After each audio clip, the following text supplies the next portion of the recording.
parle tous entre nous et on est tous abasourdis. C'est horrible et c'est trop dur. Sky is empty, sunny, sunny. The clouds are so white. Quand j'en parle avec mes confrères, je le vois dans le regard de mes équipes, nous sommes tous d'accord. Nous savons que c'est la bonne décision, qu'il faut arrêter là. Nobody else but you. Elle est trop bien rentrée. Elle me fait rentrer dans la loge et elle me donne les gamelles pour que je puisse nourrir. Oh, tu mets où t'as envie, un petit peu partout. Les macacos, ils sont quand même assez proches de nous.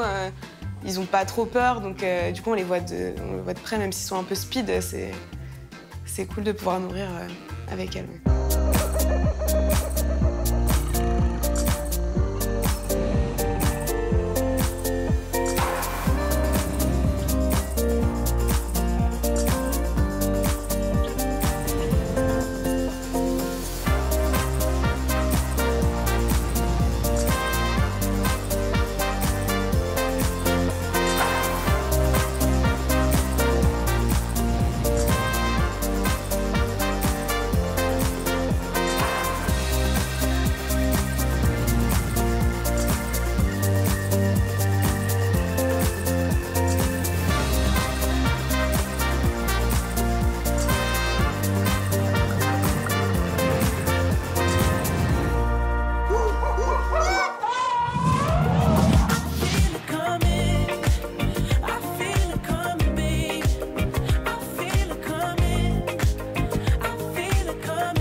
Ça, c'est pour les ours aussi, pour ce midi. Ok. Les hippos, la pampa. Va chercher le seau, je t'attends. Ouais. Donc, je m'appelle Romain, j'ai 20 ans et je suis soigneur au secteur grizzly herbivore. Tu veux de l'aide, non? Non, t'inquiète. Tu vas apporter tout. Ce matin, c'est un jour un petit peu particulier parce que Shai, elle est avec moi, du coup, elle va découvrir le secteur. Sauf que c'est pas une journée type parce qu'il fait trop froid pour sortir tous les animaux. On va pouvoir sortir les animaux qui craignent le froid, comme les tapirs, les hippopotames, les bongos, les petits hippopotames. Hop, vas-y, monte. Mais vu qu'aujourd'hui, il y a des choses qui sautent, elle va pouvoir me suivre toute la journée et voir même ce qu'elle ne voit pas d'habitude sur le secteur. Elle a de la chance. On check quand même les animaux. Ok. Donc ici, il y a 2 nandous. Bip Bip et Bérangère. On commence à la pampa, on arrive, je lui présente tous les animaux. Bip Bip et Bérangère. Bonjour. Généralement, et direct. Oh là là, bonjour. Ah, ça sent le tapir. Les tapirs. Ça va, gros? Oh là là. Les tapirs, c'est tellement bizarre, mais en même temps tellement attendrissant que c'est un animal super spécial et c'est quand même assez massif, imposant. Oh, il est trop mignon. Mais ça reste un animal sauvage, donc faut toujours faire attention et c'est pour ça que les stagiaires n'ont pas le droit d'être seuls avec eux, pour des raisons de sécurité. Après la pampa, on se dirige vers les animaux dangereux. Donc le secteur 3, ce qu'on appelle le secteur 3, où il y a les grizzlies, les hippopotames, les cervales et les lémuriens. Ça, c'est les sauts hippos. Le saut de lune, tu peux le poser devant la grille. Ok. Vous allez pas me rater. Bah, ça m'arrive tout le temps. Parce que je suis tête en l'air, maladroite, tout ce que vous voulez. J'oublie qu'il faut faire contrepoids avec la brouette, du coup, il me dit prends les légumes. Bah, moi, je suis toute contente, allez, on va prendre les légumes. Et c'est la honte. Non, mais c'est pas grave, on apprend de ses erreurs. Bon, je te présente Maasai. Romain me présente les hippos. Tu fais un bon 4 tonnes. Ah ouais. Qui sont super imposants. Il est énorme. Ouais, il est assez gros. Putain. Ah, mais il était énorme et voir ça en face de soi, c'est. Ouais, c'est super impressionnant. Oh là là. Bon, on va leur donner un petit truc à manger. Grande ouverture de bouche à 180 degrés pour les hippos. Donc elle est assez impressionnée, Shai, par ces gros animaux. Maasai 4 tonnes, donc il est assez impressionnant de près. Elle m'a fait peur. attention. Ouais, je sais pas m'approcher. Mais moi j'ai quand même un peu peur parce que niveau sécu, je suis quand même assez... Enfin j'ai peur quoi. Bah ils ont une pression de dingue en fait dans leur mâchoire, c'est un truc de fou. Romain m'a dit qu'il pouvait manger une pastèque entière comme ça, on leur met dans la bouche. Mais du coup toi en hiver ton secteur il est un peu mort non? Enfin sans vouloir être... Bah, il est pas mort parce qu'il y a plein de trucs à faire. Mais du coup... Petite remarque de chat, il est un peu mort ton secteur l'hiver. Ben oui, c'est l'inconvénient qu'on a des animaux majoritairement de pays chauds. Ça se fait pas. Non mais c'était pas ça que je voulais dire. Désolée Romain. non mais faut pas retenir ça. Paul, on est sorti des hippos et on passe aux ours 5 minutes. Du coup, on est allé au grizzly juste après, voir s'ils vont bien. Ça allait gros. Et on les nourrit aussi par-dessus le toit. Donc je te laisse, si tu veux lancer, je vais tenir la caisse. Et puis tu peux lancer un peu partout. Donc, tu vois, elle c'est une flemmarde par exemple. Shai, c'est la première fois qu'elle travaille avec des gros animaux comme ça. Du coup, elle est totalement émerveillée. Oh, ils aiment bien les tomates cerises, hein. Ouais, fais gaffe aux arbres. Du coup, après être allé au grizzly, on va au Serval. Donc, je vais changer l'eau pendant ce temps. Ce que tu peux faire, prendre pelle balayette. Ouais, nettoyage de l'enclos Serval. Donc lui, il faisait les vitres et moi, je faisais le tour de l'enclos pour ramasser ce qu'il y avait à ramasser. Et là, du coup, on va faire un petit tour de la clôture pour voir s'il n'y a pas de crapauds. Voir s'il n'y a pas de Ah, il y a des crapauds aussi ici. Ensuite, on fait le tour des fils électriques pour voir s'il y a des crapauds. Ah non, le pauvre! Toute triste pour le crapaud, ouais, mais c'est des choses qui arrivent, il y en a tellement sur le parc. Non mais oui, mais le voir comme ça, électrocuté, je me suis dit, il a dû avoir une mort assez... pas cool, quoi. Tu t'es pris un coup de jus. J'ai pris un coup de jus. Attends, je vais le faire avec ma botte. Au caoutchouc. Oh. Je me suis pris un coup de jus, ouais, en enlevant le crapaud. Ça va. Je sais pas le premier que je prends, mais ça surprend. Ouais, mais j'ai pris un petit coup de jus. I'm in love with the shape of you. We push and pull like a magnet do. Although my heart is falling too. I'm in love with your body. And last night you were in my room. And now my bedsheets smell like you. Every day discovering something brand new. Well, I'm in love with your body. I'm in love with your body. I'm in love with your body.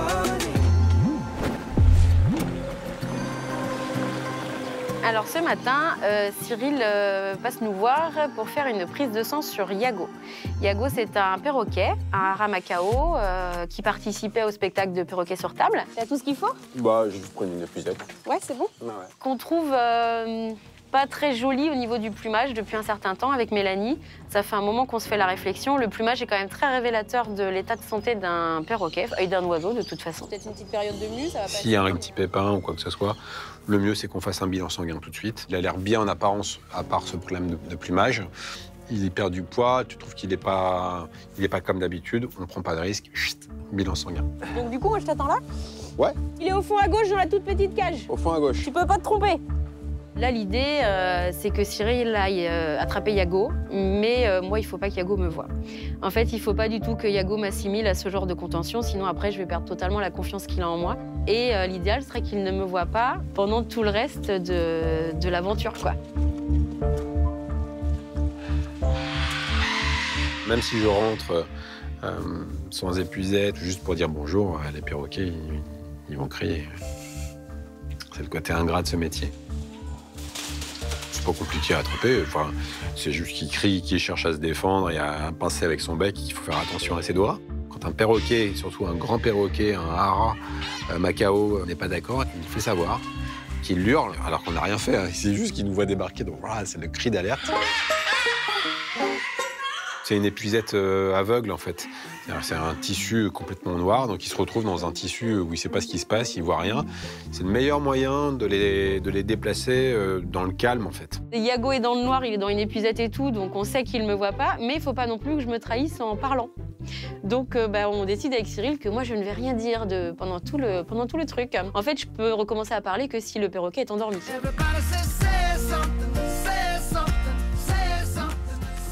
Je sais que tu ne parles pas, ça nous fait des vacances, c'est bien. grand défi pour Barbara aujourd'hui, c'est de se taire. Barbara est extrêmement bavarde. Et pour elle, je pense que c'est une torture de ne pas pouvoir parler pendant à peu près 20 minutes. Quand Barbara ne parle pas, c'est exceptionnel. Tu appuies sur... Voilà, voilà, c'est parti. Alors, pas parler, pour moi, c'est assez dur, ouais. Et ça fait beaucoup rire Cyril, pour le coup, parce qu'il sait que je suis plutôt bavarde. Donc, lui, il se fait un malin plaisir de me parler à côté. Il sait que je peux pas répondre, donc... donc, il me pose des questions quand même. Ah oui, c'est vrai, tu peux pas répondre. Je crois qu'il est un peu moqueur. Il en profite un petit peu, mais je me vengerai. Donc du coup, moi je fais le chauffeur pour le coup, parce qu'une fois que Cyril a Yago avec lui dans son épuisette, c'est compliqué de conduire, donc moi je conduis en me taisant. Et je l'emmène jusqu'à l'infirmerie. Tu peux venir avec moi, Jojo, jusqu'à l'infirmerie, juste le temps de l'anesthésie? Après, pour juste le temps de l'endormir, il faut quelqu'un pour tenir l'oiseau, puis quelqu'un pour lui mettre le masque sur la tête. Donc là, c'est Geoffrey qui est dans les parages et qui passe donc à l'infirmerie pour pouvoir le masquer. Les perroquets, ça crie toujours énormément quand on les attrape, c'est horrible. On a l'impression qu'on est en train de lui faire vraiment du mal, quoi. C'est un cri que moi, je supporte pas. Ça me fend le cœur, j'ai horreur de ça. C'est vraiment impressionnant comme cri, quoi. C'est pour ça que j'aime autant que les gars gèrent ce genre de choses, ça me va très bien. Ok, c'est bon. Donc Geoffrey est là, il me file un petit coup de main. En 2 minutes, Yago s'endort. Une fois que l'oiseau dort, Barbara peut rentrer. Voire même, elle peut parler. En fait, c'est quoi le... Tu vois, il a pas un plumage bien lisse. Ouais, c'est un peu... Il a un peu... C'est pas forcément la couleur, c'est ce côté ébouriffé. Ouais, d'accord. Okay. Tu vois, il n'a pas du tout le plumage aussi beau que d'habitude. D'accord.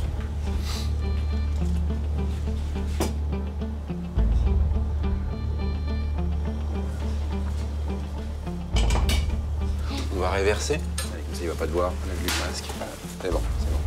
Maintenant, voilà, on attend les résultats. Apparemment, c'est assez rapide. On devrait les avoir dans 3-4 jours, donc on croise les doigts. Et puis là, on le redescend tranquillement avec ses copains. Et tout ça en se taisant, s'il vous plaît.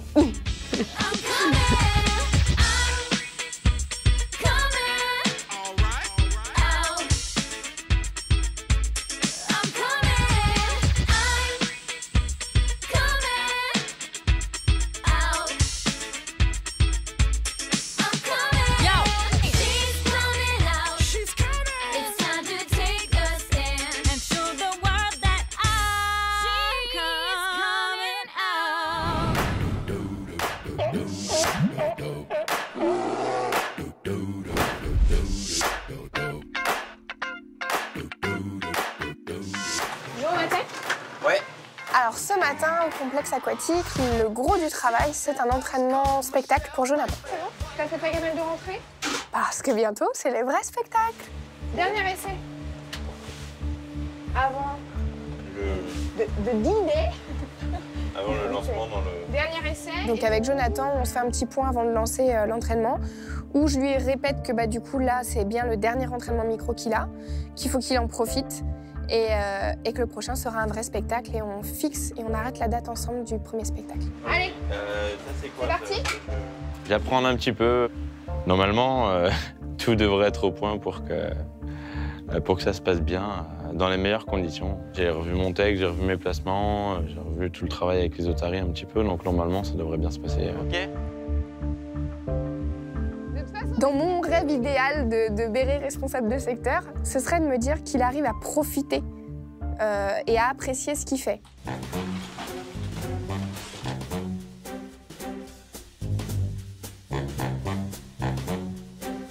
Alors, Lucky, clairement, on n'est pas au courant du programme de ce matin. Ou en tout cas, lui ne l'a pas validé puisqu'il n'a pas envie de venir à l'entraînement. Bah, c'est pas grave. Le fait qu'il soit dans le bassin, comme c'est le dominant, les autres de toute façon ne vont pas aller se confronter à Lucky. Ils ne vont pas lui interdire d'être sur le territoire, c'est lui le chef de toute façon, donc ils vont pas aller l'embêter. Par contre, c'est dans l'autre sens.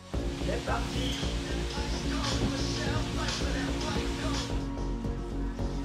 Alors, tu félicites Cookie et tu relances. Et on va commencer tout de suite avec le milieu aquatique. Bien l'exercice du surf, du coup, avec encore un facteur supplémentaire, vu qu'il y a Lucky, le chef dans le bassin. Donc, c'est pas sûr qu'ils fassent bien l'exercice, donc à moi de bien les motiver. Alors, j'aimerais te prévenir que c'est possible que ça foire, mais faut que tu y crois. Allez, on y va, les gars. Quand Jonathan commence le cerf, je me dis, bon, croisons les doigts. C'est vrai que quand Lucky est dans le bassin en spectacle, les deux bloquent. Là, pour le coup, quand je le vois envoyer les gars se posent pas de questions, ils le font. Jimmy et Cookie. Eh bien, mon bonhomme, super. Parfait. Donc, je lui dis, là, par contre, tu marques des points. Hein. Et ça marche, ça y est. Donc là, je suis content parce qu'ils ont bien réalisé l'exercice et ça s'est super bien passé. Non. Reprends le handstand. Je m'arrête, je bouge pas, et c'est parti. Voilà, parfait. Moi, mon travail à moi, c'est de lui donner toutes les clés pour qu'il soit le plus à l'aise possible à l'instant T. Alors, quand je peux ne rien lui dire et juste noter les choses, je le fais. Quand il y a besoin d'intervenir vraiment pour une question de récompense et d'être sûr qu'il rate pas le coche avec les garçons, je le reprends au micro. Allez, on y va. Cap. Ok, bah tant pis pour Jimmy, tu prends du poisson, tu lances à Cookie et tu les rentres. Ok. Allez, on y va. C'est toujours un petit peu stressant d'avoir sa responsable derrière. Ça va me tuer si elle voit ça. Non, Jimmy, tu lui tends pas la main là, il vient de se moquer de toi. Très bien, bonhomme. Oui, bravo les garçons, super. Doucement avec Jimmy, hein, en félicitations. L'image que je renvoie des fois, ça me fait très... Attends, Véré, elle est pas commode. Mais c'est pas ça, c'est que la priorité, c'est les otaries. Eh les gars, on se motive. C'est bien la Cookie, là c'est bien. Et après, vient l'exercice de l'écologie qui, normalement, se fait à deux avec Lucky et Wally. Et pendant l'exercice, Lucky sort de son bassin, puis vient me voir un petit peu. Je pense qu'il a compris de quel exercice il s'agissait. Je fais quoi avec lui, du coup? Ah bah tu continues de t'occuper que de Wally. Ok. Musique maestro. Wally, tu m'accordes cette jolie danse.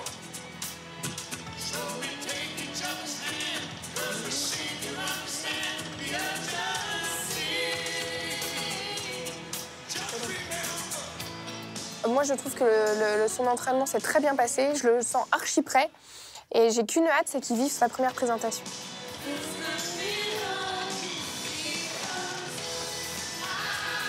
Wally. Parfait. J'ai pris plaisir, en tout cas, à faire ce spectacle. Les otaries, elles étaient top et voilà. Et au final, ça m'aide un petit peu à prendre confiance et me dire que mon premier spectacle va bien se passer, du coup, et bien se dérouler. Je suis confiant. Rendez-vous dans 1 semaine et demie, du coup, pour le spectacle.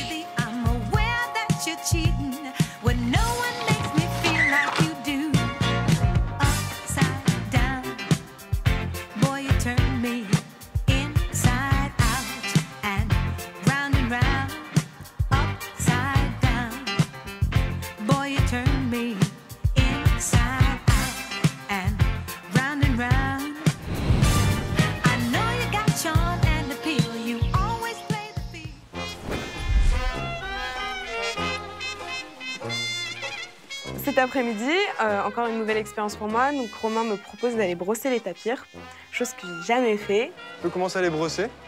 C'est où, partout? Le dos, enfin, un peu partout, tu vois.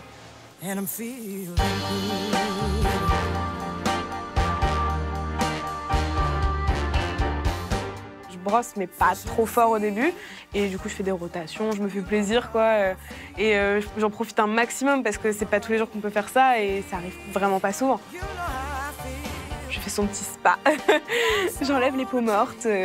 Donc lui, il mange, ouais.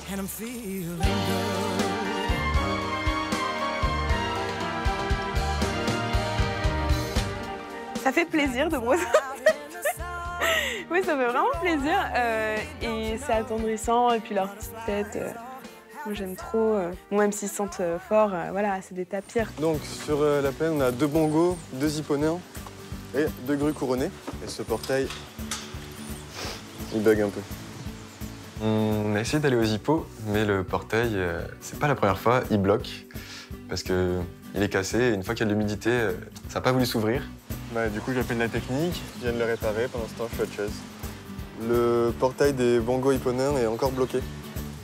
Romain essaye, réessaye, puis au final, il appelle la technique et on laisse tomber parce que ça nous prend trop de temps et en attendant, on va faire autre chose. Donc tu peux poser la brique. Donc ici, on a 2 lamas, donc Dame Lama, elle, et on a Dark Vador, qui est l'émeu. C'est la femelle émeu. Ok.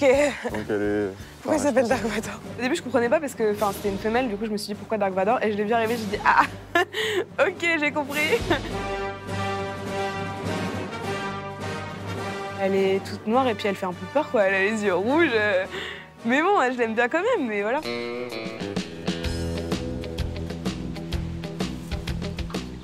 Le portail était enfin réparé aux hipponins et aux bongos. Du coup, j'ai pu aller vérifier mes animaux, voir s'ils allaient bien. Ici, on est dans le bâtiment des petits hippos. Voilà. On a Ziama, le mâle, qui est encore jeune. Et on a Jazzy, la femelle, qui est plus âgée. C'est un hippo en miniature, en fait. Donc c'est tout mignon. C'est tout petit, mais c'est quand même dangereux. Donc faut faire attention. Il faut nettoyer les loges des bongos. Du coup, je vais demander de tout nettoyer. Donc ce que je te propose, c'est de faire cette loge. Donc tu vas prendre une raclette, tu règles tout. T'enlèves du coup toutes les crottes, tu soulèves, voir si c'est sale. Je pars avec ma poubelle, ma pelle, voilà. Je cherche les cacas. Ça fait partie du truc et puis c'est pour les animaux, donc ça leur fait plaisir, entre guillemets. Enfin, ils vivent bien après, ils sont contents. C'est tout propre, quoi. Il faut passer un coup d'eau pour tout nettoyer à fond et refaire un super lit pour Kwanza, pour qu'il puisse dormir au chaud et confortablement cette nuit. Il me dit, imagine un bongo couché. Moi, j'ai jamais vu de bongo couché, du coup, je le regarde, je me dis, qu'est-ce que ça peut donner couché? Et j'essaye de regarder avec le bongo à côté. Et je regarde et j'essaie de faire un beau lit. Le lit des bongos est bien, mais il est un peu trop grand pour eux. Du coup, on a un peu resserré pour qu'il fasse la taille du bongo et ça lui fait un petit peu plus d'épaisseur, donc il va bien dormir cette nuit. Ça va, j'ai réussi. Bilan de la première journée de Shai, elle travaille bien, elle travaille peut-être un petit peu trop lentement et c'est son premier jour, du coup, je ne jette pas la pierre. Elle va s'améliorer, j'en suis sûr.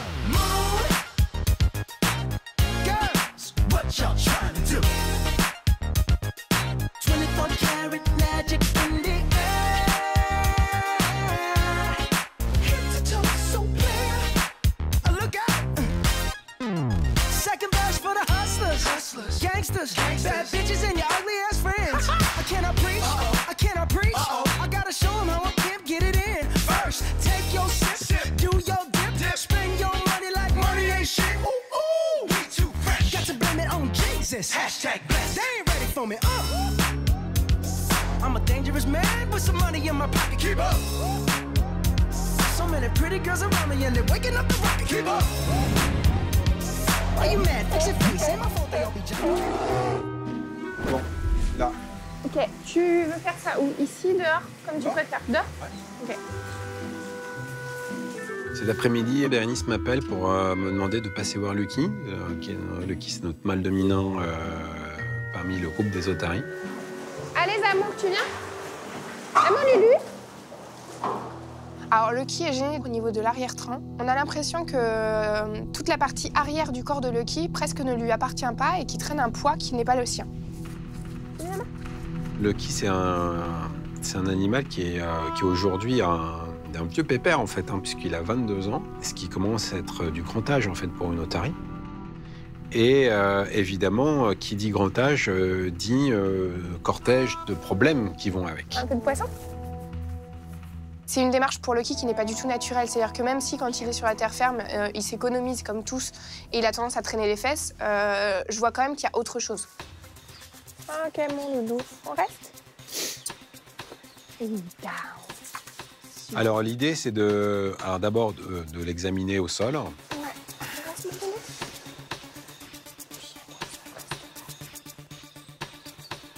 Lorsque je le manipule, il ne réagit pas, il ne semble pas avoir de la douleur. Ça, c'est un premier point. T'as des aiguilles? Oui. Je vais aller en chercher. Le deuxième point, c'est que je veux m'assurer qu'il y ait de la sensibilité. Ça veut dire, en gros, je dois m'assurer que le trajet nerveux, en gros, fonctionne toujours bien. Je vais juste piquer un tout doucement. S'il y a des sensations. Ouais, s'il y a juste à vérifier la sensibilité. D'accord? Et pour faire ça, je vais utiliser des petites aiguilles pour le picoter et voir si en fait il y a un mouvement de retrait ou une gêne. Effectivement, il y a une sensibilité qui est conservée. Donc ça, c'est plutôt bon signe. Alors, si clairement, au niveau du test cutané, on s'était aperçu qu'il n'y avait plus de sensibilité pour Lucky de cette zone-là, c'était inquiétant puisque c'était carrément une paralysie. Là, le fait qu'il y ait toujours de la sensibilité, ça peut sous-entendre que Lucky refuse de s'appuyer sur cette zone parce qu'il y a une douleur liée à ça. Et oui, on est très mignons. On est très mignons. On a des grosses fesses, mais on est très mignons. Allez. Pour l'instant, j'ai pas d'explication sur le fait qu'il n'utilise pas ses membres arrière. Évidemment, ça évoque de la paralysie. Pour en être sûr, je demande à Bérénice de le mettre à l'eau. Mais alors après, c'est compliqué de se dire si vraiment il est gêné ou pas. C'est-à-dire qu'en termes de douleur, les animaux supportent beaucoup mieux les choses que nous parce qu'ils ne verbalisent pas. Les animaux ne s'écoutent pas non plus dans la douleur. Donc pour le coup, lui, il est toujours Lucky le chef, quoi. Viens là. Donc il semblerait que dans l'eau, c'est la même chose. Il n'utilise pas non plus ses nageoires. Lorsqu'on a un animal qui présente une paralysie des membres postérieurs, c'est évident que c'est inquiétant, quoi. Je ne vais pas dire le contraire. Pour le coup.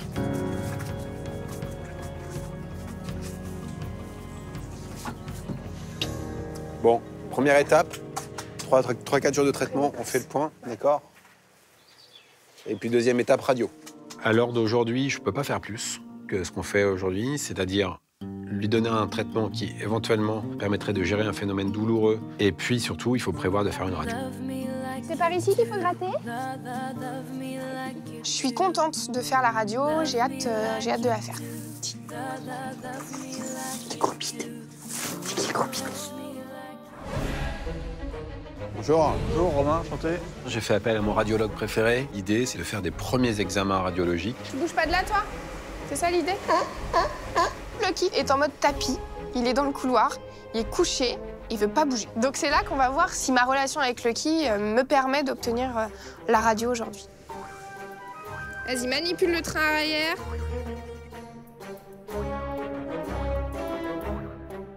Ça risque de prendre un petit peu de temps parce qu'on veut faire les 4 membres et on veut faire aussi une partie de la colonne vertébrale. Ah super, c'est pour nous ça Dylan? Ouais ok on y va. On va aller courir après des wallabies. Ah bah super, il est devant le portail. Tu vas voir en 2-2 c'est fait.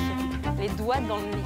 En plus c'est une maman avec le petit dans la poche. Je peux pas où t'es sortie poupette? Pour nous, il n'y a pas de problème de clôture, donc la seule solution, c'est qu'elle est sautée par-dessus. Panique pas, ça va bien se passer. Moi, je stresse quand même un peu parce que c'est un wallaby. Ça saute, ça court vite. Oup, oup.